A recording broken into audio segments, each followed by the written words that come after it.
What's going on, guys? Today, we're going to dissect together one of the most controversial confrontations, a battle whose outcome will make you rethink the entire Marvel power scale. A harsh truth: Knull, the god of darkness of the symbiotes, would easily defeat Thanos. Absolutely, ruthlessly. Thanos is at the peak of his power, sitting on his blood-soaked throne at the edge of the universe he has slaughtered.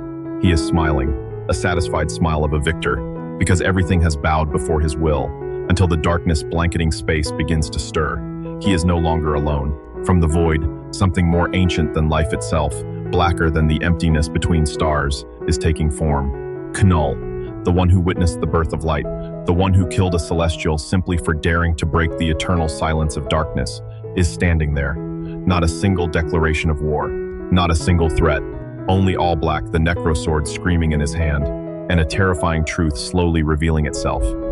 Thanos, the mad titan with the infinity gauntlet, is nothing but a speck of dust in the kingdom of darkness that Knull rules.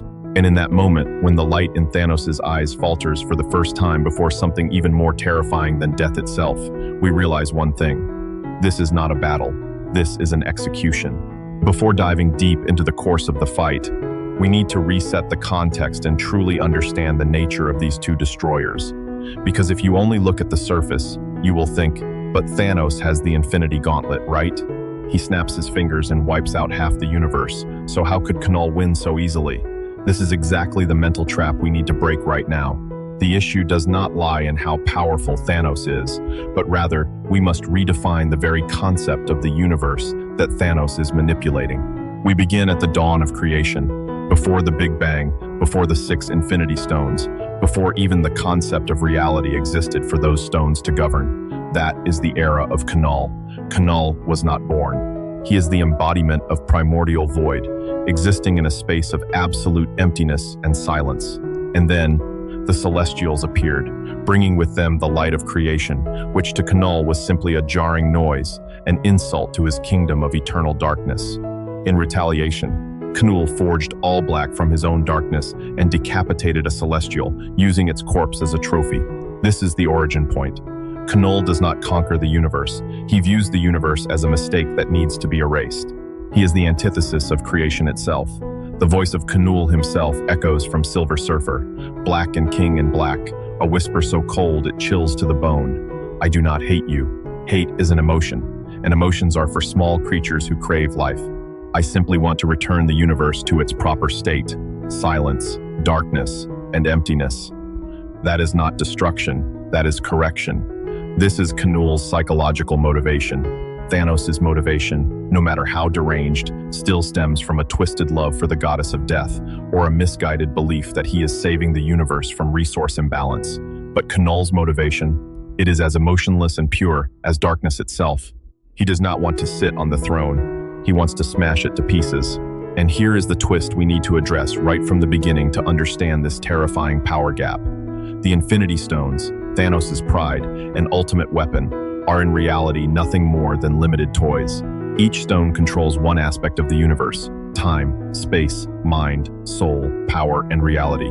But they are products of that very universe, bound by the same laws they govern. And Knull? He comes from outside that system entirely.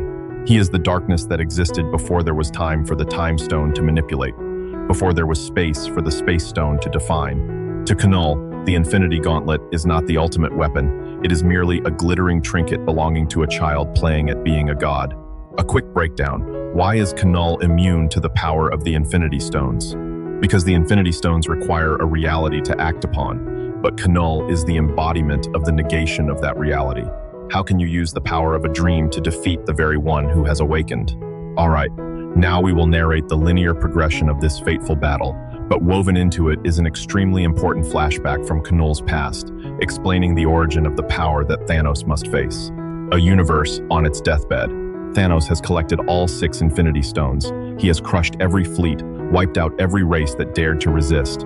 But something quieter, darker, is spreading. The symbiote horde, the children of Knull, are invading every planet, turning heroes into puppets. Thanos realizes that the universe he wants to rule is being cleaned up by another force, before he even gets the chance to act. This strikes the Titan's pride. He does not summon the Black Order. He personally teleports to the epicenter of the dark wave, a long-dead star system where the stars did not simply fade out, but were suffocated by massive symbiote masses. And there, he encounters Knull, sitting on a throne woven from the bones and armor of Celestials. The atmosphere at this moment is not merely tense, it is a cognitive dissonance. To Thanos, the universe is an equation of power and worship, but to Knull, the world has never had sound. He only hears one thing, the noise of light, a painful and persistent sound that he has been trying to extinguish for billions of years. Knull opens his eyes, not to look at Thanos, but as if waking from a long slumber and realizing there is an insect buzzing near his ear. That absolute contempt is more terrifying than any threat. And this is the moment we need to cut to an important flashback. Many people mistakenly believe Knull is simply a powerful god on the same level as Thor or Silver Surfer. That is like saying the ocean is just a rain puddle. We must go back to the past, to the moment Gorr the God Butcher found All Black. Gorr, a mortal creature, armed with only a small fragment of Knull's symbiote, was able to hunt and slaughter gods across the universe for millennia. He tortured, humiliated, and killed entities worshipped by entire civilizations. And Gorr was merely a borrower of that power, a fanatical priest of the dark cult. So, what about the true owner of that power? Knull once confronted Silver Surfer directly, an entity granted the power cosmic, a power derived from Galactus himself. Knull did not simply defeat Surfer. He tortured him by submerging Norrinrad into his own darkness, forcing the Herald of Galactus, a being who had traveled through thousands of galaxies, to experience the most primal fear imaginable. And the pinnacle, let us talk about Knull confronting the Celestials. Those space gods, the ones who created races and judged entire civilizations, were killed and stripped by Knull at the very dawn of time. He turned his forge into a celestial graveyard. Let me emphasize this so you understand the sheer scale of it. A single celestial could easily crush someone wielding a complete infinity gauntlet, because the power of the Infinity Stones is merely a byproduct of the very energy celestials used to create the universe. And Knull hunted them down like prey. And here is the detail that few people notice, which is the true nature of the symbiotes. We often think of symbiotes as alien creatures weakened by fire and sound. But that is only the outer shell. Their true nature is that they are threads connected to Knull's own consciousness, a neural network spanning the entire multiverse. Knull does not simply control them, he is them. Every symbiote is an extension of his body and will. This means that when Thanos faces Knull, he is not fighting a single creature. He is fighting an endless army, a biosphere of darkness present everywhere at all times. And most importantly, he is standing on Knull's own battlefield, a battlefield where the very laws of physics have been warped to serve the will of the Dark Lord. The moment that I personally believe is one of the most terrifying and overwhelming displays of power you could ever imagine. The battle between Knull and Thanos wielding the Infinity Gauntlet. Calling it a battle is being quite generous to Thanos. After a brief silence, Thanos, with the ego of a conqueror, is the first to strike. He raises his fist, laden with Infinity Stones. The light of the 6 stones blazes forth, a destructive surge of energy capable of restructuring the very fabric of reality, firing straight toward Knull. This is not an ordinary energy blast. This is a combined assault, where space is bent to imprison the target, time is frozen so the target cannot react, and pure power is used to erase the target from every plane of existence. Any other being, including Galactus, would be severely wounded by such a strike.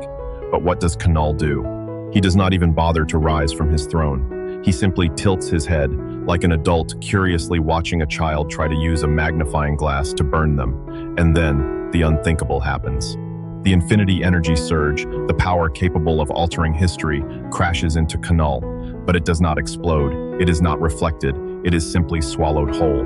The darkness around Knull thickens, and it drinks the surge of light dry like a cosmic black hole, consuming a feeble ray of sunlight.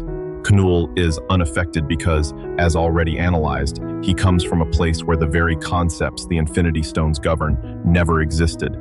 You cannot use the laws of a country to punish someone who holds no citizenship there. Thanos roars, but within that roar there is already desperation. He activates the Reality Stone, attempting to transform Knull into something harmless, like a worm, a rock.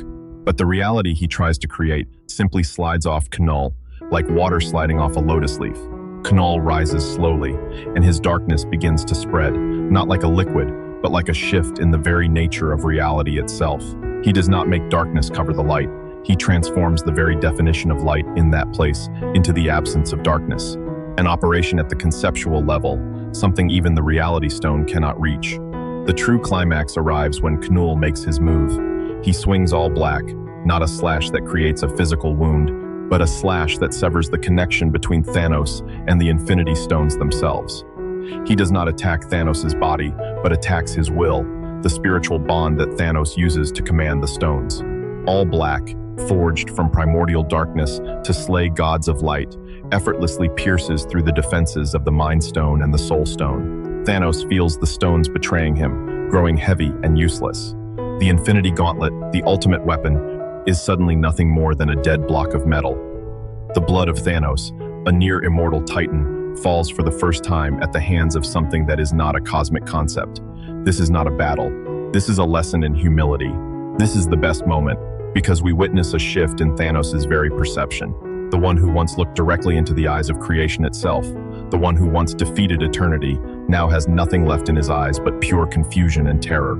He realizes he is not fighting an enemy he can comprehend.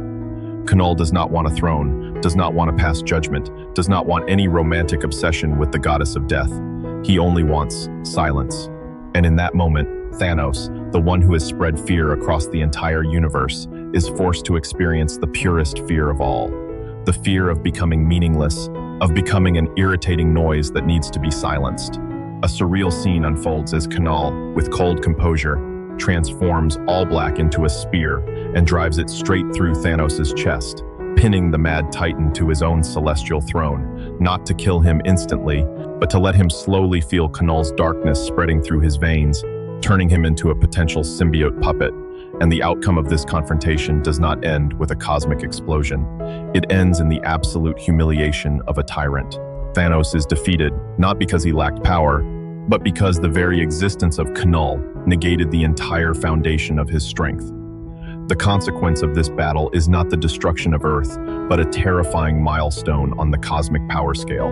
Knull, after turning Thanos into a hanging corpse, continues his crusade, leaving behind a warning for the entire multiverse. Even a fateful snap of the fingers is nothing but a tiny sound in the infinite silence of the void. With the contrast between nihilism and ambition, Thanos is the embodiment of absolute ambition, of a will that seeks to impose order upon a chaotic universe. He has goals, has plans, and even has an entire philosophy to justify his actions. But Knull is different. He is the embodiment of pure nihilism. He has no plans, no goals, other than ending everything. And in any confrontation, the one who has a goal always has a weakness, because that goal can be attacked, can be shaken. But how can you defeat someone who wants nothing other than destruction? How can you threaten someone who is already the embodiment of the void? The danger of Knull's power lies not in its ability to kill gods, but in what it represents as a philosophical truth. In the end, darkness and silence will always prevail. Every civilization, every star, every angel will eventually be extinguished, and Knull is simply accelerating that process. Can Thanos really be defeated so easily by Knull? The answer, as we have analyzed, is a harsh truth. Yes, and it is even worse than you think. Thanos is at his strongest when he has time to prepare, when he can study his opponent and devise a strategy. But Knull is not an opponent to be studied. He is a force of nature, a law of the primordial universe. You cannot strategize against darkness. You can only light a candle and hope it does not get blown out. The danger of Knull lies in his absolute simplicity. He does not need the Infinity Gauntlet. He does not need warships. He does not need an army. He only needs himself. And that is why, in the Marvel cosmic order, Knull is one of the very few entities that even gods dare not speak the name of. This will serve as the foundation for the stories ahead, as the boundary between light and darkness grows ever more fragile. Will there come a day when Knull realizes that the very existence of life and light is also an inevitable part of the universe? And as long as life remains, there is still a light that his darkness cannot touch. A teaser for you. In the King in Black event, that light did appear, and it came from a source that Knull never expected. In summary, before the universe existed, there was darkness, and before the Infinity Stones existed, there was Knull. Never compare a conqueror of stars to a god who has slain the ones who created those stars. Knull does not simply defeat Thanos with ease. he also accomplishes something no one else ever could. He makes death itself, the lifelong obsession of Thanos, feel truly terrifying. And now, I want to hear from you. What do you think? If Thanos did not have the Infinity Gauntlet but instead had the heart of the universe, a weapon even more powerful, would the outcome be any different? Or do you believe that Knull's true weakness actually lies in his own solitude, and that someone like Spider-Man with his extraordinary force of will might be his real nemesis? Let me know your thoughts in the comments below. If you found this story and analysis interesting and want us to continue exploring other epic battles, do not forget to leave a like, subscribe to the channel, and hit the notification bell. And if you want to support us even further so we can produce analysis videos like this every week, come visit us. Thank you all for being here, and I will see you in the next story. Peace out.